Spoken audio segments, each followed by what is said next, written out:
Sebio says Santini koye security ye some koye ochema edwuma dia o say security then you should your ochema no ko la tani hwe ya ne so dia hwe ya ne so Santini so dia hwe private so wow tani ko hwe bola so a oya bola mai Santini ko hwe zoom lion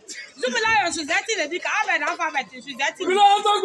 Abusha Ghana for do na ahunu say ye man panyina wo sen ba so incoming president John Mahama nipa do na ano ayo ma adwene say o mekasa edetia ye papa no na kasa tie ne mu no ama bi makotia eye nuanom Northernɛrs ye nuanom aye from eye sirimfo ye nuanom aye from eye ntafo but ntafo no enye din a eye din bone entafo ene ye yusu ye ekonya eye ntafo nti obi a woye atabia no na se efri eye Northern na se efri esirim nti manye wadwene say wo ya Asanteni nti afrawo ata nti ko didi eye sirim ni atem saa nneoma no ne saa nsɛm hunu na ɛkɔ so no ye ntwa so enough is enough ye maame bi di nsɛm bi abatudwa na saa nsɛm ne maame da abatudwa no ye ngotie saa nsɛm no nye de emra na ewia bo sɛ yetwa mogya ɛwɔ wo ho a ye nyina benya ɛyɛ kokɔ ye ngotie mra na ewia mata adwempahene enka say John 3:16 good news afipa in the Bible say nya nyame ase na kopon ho ba nyame o de ba ye den abode nyina wo na boy John 3:16 no ko kan o anyu no ko so nya nyame ase say de nyankopɔ do wi ase ana osoma ne ba wo no koro anka nyankopɔ na ekasa say de mi do wi ase ana me soma me ba me wo no koro de onu say nyame na ye den good news afipa kora ye den from Bible ana obo say ka say tia Ishmael awari abiani abone ya na he gata awari asinti obo ka say tia Ishmael say wa mpanaba ana mi sitani ko wi a wa yokorofo Asanteni ko wi a dia connection wo kwa Genesis chapter 29 verse 1 to 30 ya na Jacob ware ma ba ko ba ko ayo no kure ya na Jacob ware ma ba ko ba ko nnan ana odo wu Israel busuako dumienu enso ya ntin da so osofo bi gira hope di chi say ya na Jacob ware nan no the money bi e empenaba eno de yanti bi da ana obi David de okofa obi yere ana nyame busa say anka obusa mi anka me di be den abeka ho enso ya na Sarah de ne onya wo ena Genesis chapter 16 verse 1 wade na fena Hagar ema Abraham aware uduru na ya nyankopɔ na suma abɔfo se emetu Ishmael din se di din asechire se nyankopɔ wotie eno ni nyina wo Bible nta so for stay now obi Ishmael oya afena ba onya de hye ana nti sika ni kodi ba nchampesi ana kwa na do hia ni kodi dia kwamde no ana David de okofa obi dia na nyame ka so pebu ka amta de be ka ho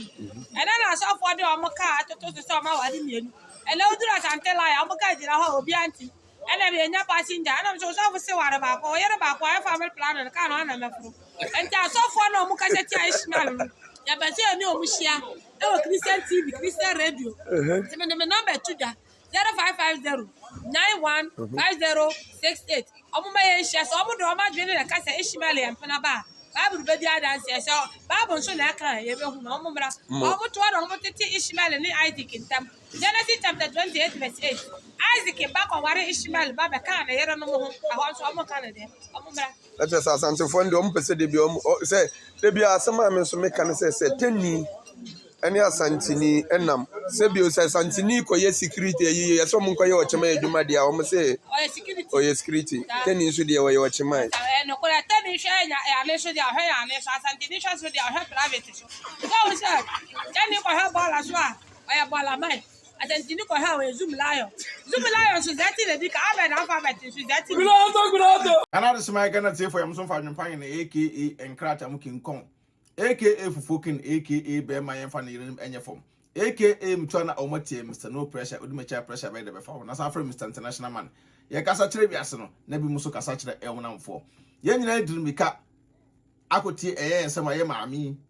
prophetess ye beto abontin na e maami nsem a woka no emu oduye pa memfa na tra keke because utie nsem na ekona eya aka me ese sa nsem ye nsem bia manso twi ye manso twi bia akoda eyesabio Northernɛrs ene Asante region entem tio sa manso twiwe no aye numa bia akoda Northernɛrs ene Asante region entem na sa omuntem na ababeto no da bia no sabi obi kohia eyesremni a obunu kwase a aso obunu kwase no na nipa no oya Asanteni what I say but show da bia ya meka say the real Asantes no omunye sa asuban no Asantefo na nkasa no omuni sa super bone no but who say o man from ho obi o wa no furu baby no betra santimem ɛna no abe kremu no so ya asantini saa nkrofo no e di sa tuturu asem no saa nkrofo na ye saa nya atwomnyoma no but the rare asantes na ngasa no a omu ne mama mre ete mamre ase no omu nya saa no ma no because abi otumfo ye obi a nana otumfo me bo odin da ka asem nana otumfo se tutu aye obi a o we kam obi a e wona na ase otumfo we kam obi a e wona na ase so otumfo we kam obi a wona na ase a nka obi a tumi furu ba bi e metena eye Kumase abonten so but obi o wa onye Kumase ni onye asantini na obetena eye Kumase ya wo no ho ento so ya asantini no take sa advantage ni edidi obi atem hwa ye ka esremfo a ye ka Northernɛrs a omo respect omo pa ebe na wo ban obi a wo ye Northernɛrs ebe na wo ban obi a wo ye esremni saa nkrofo na nipa bi a omo bu omo ho saa nkrofo na obi a omo respect omo pa na ka mo kra na ye ka na school no ehefo pa na timi ko school mo ma adwum edo etimi sua ade yi Ghana man na da ono no is about time ese sa no ni jai ensema ma mi kan e pa kire se sabi se e ba se e bia ye ngo kan asem ana enkoto e bia ade e o market woni asantini esremni na asantini koto ade a sa de no ma koto no asantini ni beka se on de ne papa but e bia na e ade ba ako e na watwam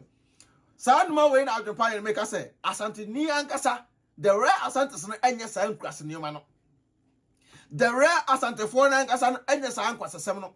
but obi o wa no rato no so me asantini nto mo e yu sa no ma no e de sa nkwasesem no nti me nua sabio we Northernɛrs me nua we asantini is about time a yen start enye research ni ye yen start ni embra back together ni enka ye humom because e Ghana mine da ho say we e bununi we asantini we esremni we Northernɛrs ne nyina no ye nyina nipa ba ko e ba edi be na da so e Ghana edi na da so ntisabi so obi e ka asem bi de tia e bi asantini obi ka asem bi de tia e Northernɛrs obi ka asem bi de tia e esremni a saa no mani nyina no e ade a edawo efritete adawo fritete aba na nano e nwanpo se nipa dodo na ese eguso eyu saa words no because your modern word international word anyway enye tete mra no no waka say ebia abusua we ene abusua we enka nti me ma me baba enko abusua we ma wale abusua we na abusua we enka nti ma me baba ma enko wale abusua we ene sa no ma nyina twam nti wote abusua bim na saa nyoma no egusu kom dia dwane firi saa abusua nim so wote abusua bim na wo ya igbeni na akofo asantini ba na ye kasan ena ya igbeni enti ye ma nwala asantini ba ja oba no twitwa saa nyoma no so because saa nyoma we e ya ade bia ada ofritete hwa minima igwefo webreba e wa aburuchira a omkuta odo ekuta akomapa e ya adwumaden e be nyina oba ahwe no lady baako ekofa kan say ye brebe o ya igbeni okokofa no no ye bra no ye obi a o ya adwumaden ye pa ye bra no ye obi obo no humodin ye pa ba ye bra no modin ba obo nyina no lady ne e ya asantini lady na busuafo esini pen say ye pa de e be ma igweni aba ye busuam pa de lalai ye ma igweni kwan e ma ne ma ye busuam na ye bra no o ya obi ba ye bra num say manya odo ama mo bai ma hwe mo bai kama e de ba biem entira mo kasa ansam no amana ba me ya bra no ba bre de etu no fo o ja lady no ene lady na bra abo no aye basaa lady no e go fa aye ebruni asantefo no san ka say ye ma anwale aye ebruni ntina sa tribalism no e wo mo too much saa ne ma no akọ adidi mo ama ne lady na bra abo aye basaa adentia afraid the lady no abusu afọ pe aye asantini bema e de ma aye nua ba no ne enhwe de asantini bema no e de ye nua ba no one wanya odo ama no two wan tuti ni ye three no ni krata onya krata wie o lady no ho ano e na odwane koye e ho na lady no e be kan o wiase ama wiase nyina to say say me papa ene maame mabusu afọ o ma ha me pa adentia me ko fa igweni o mo so mo mpa igweni me ko fa abununi o mo so mo mpa bununi afre de ba biem makofa asantini mo amakopa asantini da brem afre da asantini ni hodo da ba me mo se me nkofa me ame krom me amakofa me nipa oba me de nipa no eda ye me nipa no mbume na odma ye hwe o kan oso ote kokoso ena no nton de ball akra no nya de bekwa akwa de akoto agu ena ye ka sei ye nua ba no enya obia amana magege no so se Northernɛrs esremni Northernɛrs eni aba na kofa no ene watwa ne maame ene ne papa na busuafo abo wo ye ne peace of mind ye nua Northernɛrs no so bae no na okuta ne krata o ti o okuta ne krata ono okuta ne krata no wo bae no ye Northernɛrs no woni lady no asa ba utu onya no omote up to now lady na hu na ene je wonu mu no chese eyedu twam ne maame ne papa odutwa mu nsem so amomo hwe saa numa we ya ekoso no saa traba na we free srem we free igwemam we free ha ebono asante nkwasesem ejimi keka ejimi nyoma mo me nyai saa nyoma no because ejai saa nyoma na eboaye woti Ghana wo se mo pese oba befa igweni wo ya asanteni wo ya igweni wo so mo pese oba befa asanteni wo ya bruni wo so mo pese oba befa Northernɛrs but what na Ghana ama oba aba abrochire aba wale broni ede broni aba Ghana ende ya ode what na Ghana ama oba ba aba abrochire aba wale broni de broni aba Ghana ende ya ode adenta color air white oba ba ma aba abrochire aba fa broni edna ba my Ghana mu se broni so osun ende ya ode adentia oye broni skabe ono ho ti sa adwene na edam tirim ene ma mo mama ne bi enya walepa e wo wiase sa adwene na mutin na mama no bi enya walepa e wo wiase sa tribalism no is about time we need to stop obi esremni a we nipa obi asantene a we nipa obi Northernɛrs we nipa obi kansa agwani a we nipa obi bruni a we nipa ye nyina no ye nipa baako edin baako ena dey so tinsem ye maame no ba bonto be kan no se asantene ekodi mu de a ye se odi fried rice esremni kodi mu de ye se odi etu jimi no krepa ensama eda honum ento bi anya de enim share video no na fa comment ebra kire wadwene na enyina yenye baako na praye wo hoyi uyi baako ebu ukabo mu a emu sere o my Ghana ebita fa ntoma pa efra medo anu asi edine eya adwenepan ne mekafo tap send edama tap edwuma de ko maso ya snap so seniska efra mo ne edeko Ghana tap app na mekafo dama first time app na be here promo code adwenepan ne na obagu benya discount kama